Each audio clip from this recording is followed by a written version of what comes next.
बोले श्री शनिदेव महाराज की जय हो। दोस्तों, मैं आज आपके सामने शनिवार व्रत कथा व उसकी विधि सुनाने जा रहा हूँ। सभी ग्रहों में शनि का मनुष्य पर सबसे हानिकारक प्रकोप होता है। शनि की कुदृष्टि से राजाओं तक का वैभव पलक झपकते ही नष्ट हो जाता है और शनि की 7.5 दशा जीवन में अनेकों दुखों विपरीतों का समावेश करती है। अतः मनुष्य को शनि की कुदृष्टि से बचने के लिए शनिवार का व्रत करते हुए शनि देवता की पूजा अर्चना करनी चाहिए। और शनि स्तोत्र के पाठ से मनुष्य के जीवन में धन धान्य की वर्षा होती है और सभी मंगल कामनाएं पूरी होती है।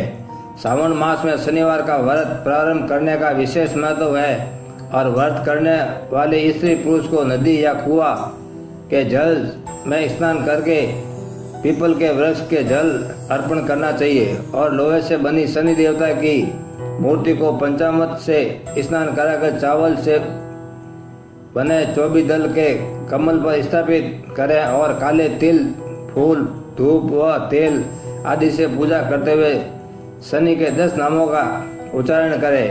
शनि के 10 नाम इस प्रकार है: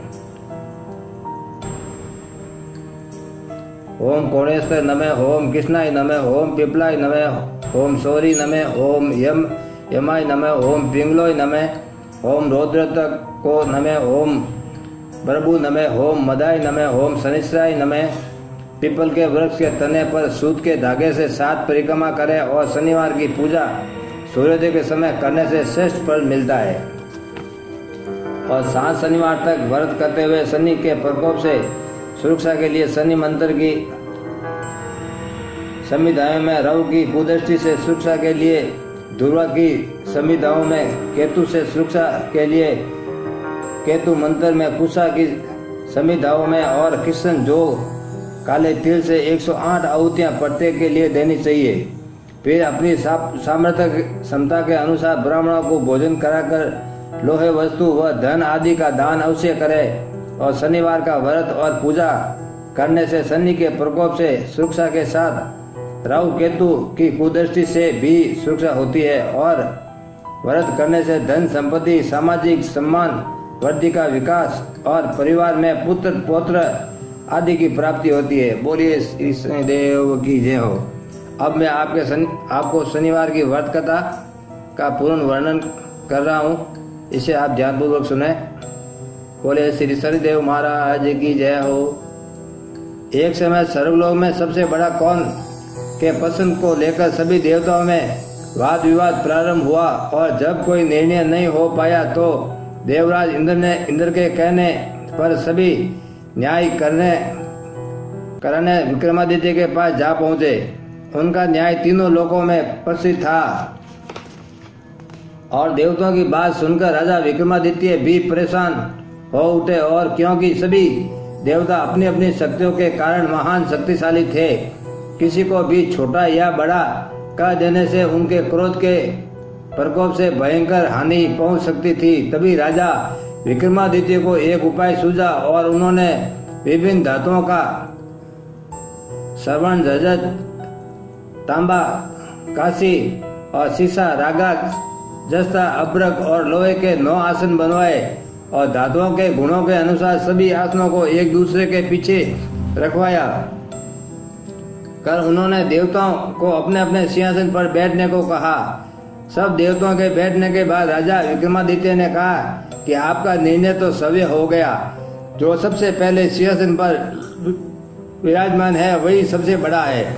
और राजा विक्रमादित्य के निर्णय को सुनकर शनि देवता ने सबसे पीछे के आसन पर बैठने के कारण अपने को छोटा जानकर क्रोधित होकर कहा, राजन, तुमने मुझे सबसे पीछे बैठाकर मेरा अपमान किया है। तुम मेरी शक्तियों से परिचित नहीं हो, मैं तुम्हारा सर्वनाश कर दूंगा। और सूर्य एक राशि पर 1 महीने, चंद्रमा 2.25 दिन, मंगल 1.5 महीने और बुध और शुक्र एक महीने और बृहस्पति 13 महीने रहते हैं, लेकिन मैं 7.5 वर्ष तक रहता हूँ। बड़े बड़े देवताओं को मैंने अपने प्रकोप से पीड़ित किया है और राम को 7.5 के कारण ही वन में जाकर रहना पड़ा और रावण को 7.5 के कारण ही युद्ध में मृत्यु का शिकार बनना पड़ा। उसके वश का सर्वनाश हो गया और राजन अब तू भी मेरे प्रकोप से नहीं बच सकता। उसके बाद अन्य ग्रहों के देवता तो प्रसन्न होकर चले गए, परंतु शनिदेव बड़े क्रोधित हो वहां से विदा हुए। इससे ईश्वर की लीला जान राजा विक्रमादित्य पहले की तरह ही न्याय करते रहे और कुछ दिन ऐसे ही बीत गए। उधर शनि देवता अपने अपमान को भूले नहीं थे और राजा विक्रमादित्य से बदला लेने के लिए एक दिन शनिदेव ने घोड़े के व्यापारी का रूप धारण किया और बहुत से घोड़े के साथ उज्जैनी नगरी में पहुंचे। और राजा विक्रमादित्य ने राज्य में घोड़ों के व्यापारी के आने का समाचार सुना तो अपने अश्वपाल को कुछ घोड़े खरीदने के लिए भेजा। और अश्वपाल ने वहां जाकर घोड़ों को देखा तो बहुत खुश हुआ, लेकिन घोड़ों का मूल्य सुनकर उसने बहुत हैरानी हुई और घोड़े बहुत कीमती थे। और अश्वपाल ने जब वापस लौटकर इसे संबंध में बताया तो राजा विक्रमादित्य ने सवेरे आकर एक सुंदर व शक्तिशाली घोड़े को पसंद किया और घोड़े की चाल देखने के लिए राजा उस घोड़े पर सवार हुआ तो वह घोड़ा बिजली की गति से दौड़ा पड़ा और तेजी से दौड़ता घोड़ा राजा को दूर तक जंगल में ले गया और राजा को वहां गिराकर कहीं गायब हो गया। और राजा अपने नगर लौटने के लिए जंगल में भटकने लगा, लेकिन उसे लौटने का कोई रास्ता नहीं मिला। राजा को भूख प्यास लग आई और काफी देर भटकने के बाद उसे एक चरवारा मिला। राजा ने उसे पानी मांगा और पानी पीकर राजा ने उसे चरवारे को अपनी अंगूठी दे दी। फिर उसे रास्ता पूछकर वह जंगल से निकलकर पास के नगर में पहुंचा और राजा ने एक सेठ की दुकान पर बैठकर कुछ देर आराम किया। और उस सेठ ने राजा से बातचीत की तो राजा ने उसे बताया कि मैं उज्जैनी नगर से आया हूं। और राजा के कुछ देर दुकान पर बैठने से सेठ की बहुत बिक्री हुई और सेठ ने राजा को बहुत भाग्यवान समझा और खुश होकर उसे अपने घर भोजन के लिए ले गया। सेठ के घर में सोने का एक हार खूंटी पर लटका हुआ था। राजा को उस कमरे में छोड़कर सेठ कुछ देर के लिए बाहर गया। तभी एक आश्चर्यजनक घटना घटी। राजा के देखते ही देखते सोने का उस हार को खूंटी निकल गई और सेठ ने कमरे में लौटकर हार को गायब देखा तो चोरी का संदेह राजा पर ही किया। और क्योंकि उस कमरे में राजा ही अकेला बैठा था, सेठ ने अपने नौकरों से कहा कि इस परदेशी को रस्सियों से बांधकर नगर के राजा के पास ले चलो। राजा ने विक्रमादित्य से हार के बारे में पूछा तो उसने बताया कि उसके देखते ही देखते खूंटी ने हार निकल लिया था। और इस पर राजा ने क्रोधित होकर चोरी करने के अपराध में विक्रमादित्य के हाथ पैर काटने का आदेश दे दिया। और राजा विक्रमादित्य के हाथ पैर काटकर छोड़ दिया गया। और कुछ दिन बाद एक तेली उसे उठाकर अपने घर ले गया और उसे अपने कोल्हू पर बिठा दिया। और राजा आवाज देकर बैलों को हाँकता रहता। इस तरह तेली का बैल चलता रहा और राजा को भोजन मिलता रहा। और शनि के प्रकोप की 7.5 पूरी होने पर वर्षा ऋतु प्रारंभ हुई और राजा विक्रमादित्य एक रात मेघमल्हार गा रहा था। तभी नगर की राजकुमारी मोहिनी रथ पर सवार उस तेली के घर के पास से गुजरी। उसने मेघमल्हार सुना तो उसे अच्छा लगा और दासी को भेजकर गाने वाले को बुला लाने को कहा। और दासी ने लौटकर राजकुमारी को अपंग राजा के बारे में सब कुछ बता दिया और राजकुमारी उसके गायन पर मोहित हो गई थी। अतः उसने सब कुछ जानकर भी अपंग राजा से विवाह करने का निश्चय कर लिया। और राजकुमारी ने अपने माता पिता से जब ये बात कही तो वे हैरान रह गए। और रानी ने मोहिनी को समझाया, बेटी तेरे भाग्य में तो किसी राजा की रानी होना लिखा है, फिर तू उस अपंग से विवाह करके अपने पांव पर कुल्हाड़ी क्यों मार रही है। राजा ने किसी सुंदर राजकुमार से उसका विवाह करने की बात कही, लेकिन राजकुमारी ने अपनी जिद नहीं छोड़ी और अपनी जिद पूरी करने के लिए उसने भोजन करना छोड़ दिया और प्राण त्याग देने का निश्चय कर लिया। आखिर राजा रानी ने विवश होकर अपंग विक्रमादित्य से राजकुमारी का विवाह करना पड़ा और विवाह के बाद राजा विक्रमादित्य और राजकुमारी तेली के घर में रहने लगे। उसी रात स्वप्न में शनिदेव ने राजा से कहा कि राजा, तुमने मेरा प्रकोप देख लिया, मैंने तुम्हें अपने अपमान का दंड दिया है। राजा ने शनिदेव से क्षमा मांगते हुए प्रार्थना की कि हे शनिदेव, आपने जितना दुख मुझे दिया है अन्य किसी को न देना। शनिदेव ने कुछ सोचकर कहा कि राजा, मैं तुम्हारी प्रार्थना स्वीकार करता हूँ। जो कोई स्त्री पुरुष मेरी पूजा करेगा, शनिवार को व्रत करके व्रत कथा सुनेगा, उस पर मेरी अनुकंपा बनी रहेगी, उसे कोई दुख नहीं होगा। और शनिवार को व्रत करने और चिट्ठियों को आटा डालने से मनुष्य की सभी मनोकामना पूरी होगी। और प्रातःकाल राजा विक्रमादित्य की नींद खुली तो अपने हाथ पैर देखकर उसे बहुत खुशी हुई।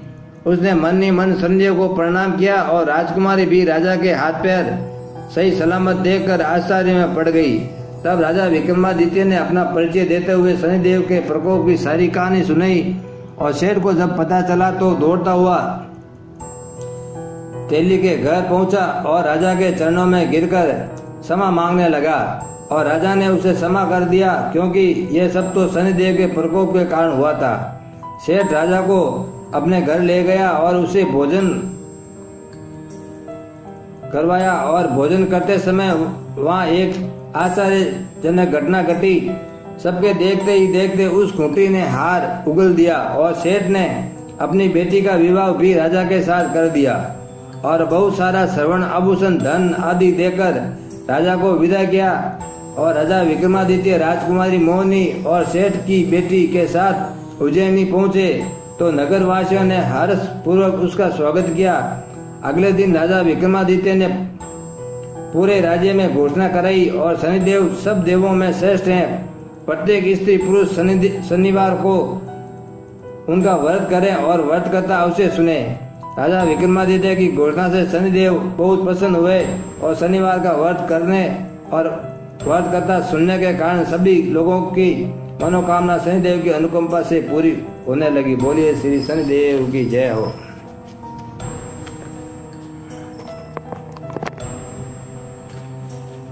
जय जय शनिदेव भक्तन हितकारी, स्वामी भगतन हितकारी। सूरज के पुत्र प्रभु छाया मातारी, जय जय देव भगत हितकारी।